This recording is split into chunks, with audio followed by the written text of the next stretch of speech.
What's the most effective form of exercise for someone in their late 50s? This is JJ Virgin, 4-time New York Times bestselling author, celebrity nutrition expert, and fitness Hall of Famer. I've been on a lifelong quest for answers to the toughest health questions. And now I'm sharing what I found with you. Welcome to Ask the Health Expert. Nicolette Mott1 from Instagram asks, what's the most effective form of exercise for someone in their late 50s? Okay, so I will be right back on that, but I would ask you even to go further with that question of really what's the most effective exercise based on specific things that you're dealing with, issues you're dealing with. I'll bring up some of the most common ones in the 50s, but these could be happening to you in the 30s or 40s too. So we'll be right back to talk about that.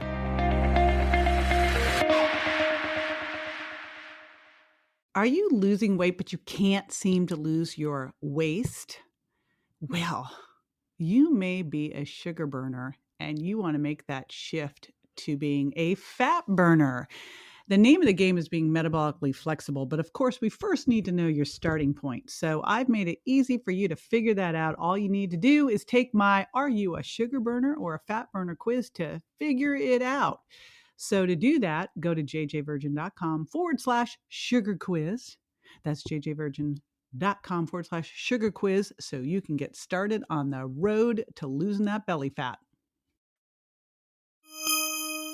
All right, exercise in your 50s. So I'm going to assume a couple things could be going on. All right, let's just assume a couple things could be going on. Number one, you're losing muscle and you could be losing bone. And here's the big thing with bone. You do not want to lose it. It's much easier to keep it than regain it. So we don't want to lose bone. And we also don't want to lose muscle.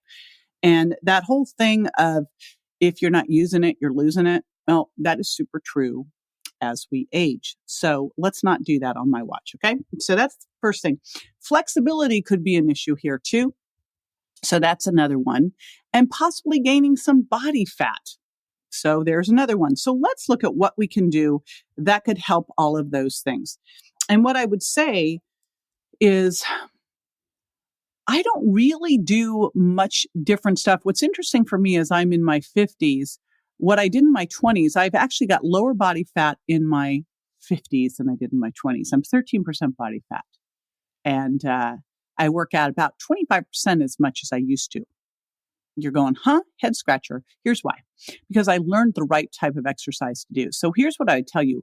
As we age, if you are not moving and using it, you're going to be losing it. So we really want to focus on what we can do to hold on or preferably build our lean muscle mass, hold on to our bone mass. And that is where resistance training is super duper duper important. Resistance training is key here for helping you hold on to your muscle and hold on to your bone. And so, and again, shout out plug for my fast fitness program at jjvirgin.com, where I go through how to do this with free weights and body weights, easy things that you can do at home. But again, I work in what's called the hypertrophy range, somewhere between 8 and 12 repetitions or about 20 to 30 seconds. And I use multi-joint exercises. That would be things like a squat, a bent over row, a push-up, things that aren't just one single joint, like say a bicep curl, that are more functional, that are more similar to things that we would do in everyday life. Because these are things we need to get up out of the chair, to get groceries out of the car, etc. So that's the first one that's super important. Now, the next thing is, as we age, we start to reduce growth hormone. We don't want to do that. Growth hormone is the hormone of youth. So one of the key things for helping you boost growth hormone is high intensity interval training. That is where you go all out for anywhere from 10 to 60 seconds. And then you basically recover for twice as long. Although the fitter you get, the faster you recover. And you are going all out, my friend. Like push it, like run up the stairs.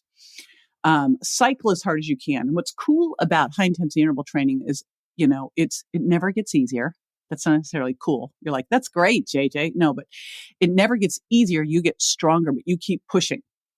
So you're going to do that to accumulate anywhere from 4 to 8 total minutes of bursts. Again, burst, recover, burst, recover.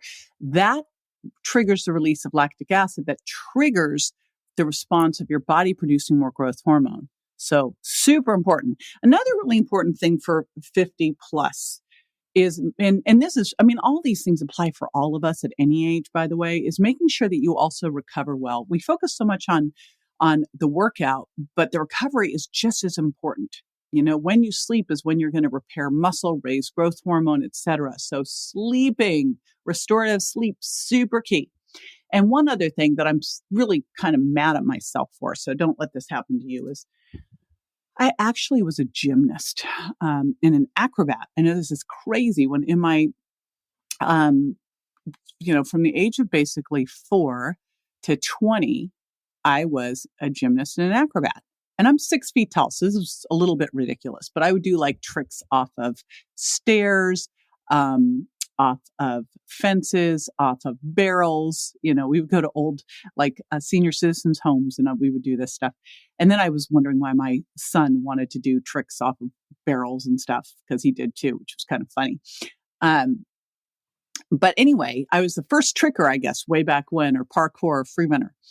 So I used to be super duper flexible. Crazy flexible. And then I just stopped paying attention to my flexibility. And here's the thing, that is clearly one place where if you don't use it, you'll lose it. So I force myself to do yoga now, because if I don't do that, I won't stretch. So really learn about yourself and what you need to do this. And so I think another super key important thing here is to make sure that you are doing flexibility work. Now, we know some resistance training, full range of motion is going to help there, but not enough. So especially focus on the areas you're tight. We always want to stretch the areas that were loose. We don't need to stretch those. They're loose. Stretch the areas you're tight. Super duper important. All right. Now, one other thing, resistance training is going to help you burn more fat because it helps you get more insulin sensitive quickly in the muscles. First place we can restore insulin sensitivity. The more insulin sensitive you are, the better you are at burning fat. And more muscle means a better metabolic rate all day long.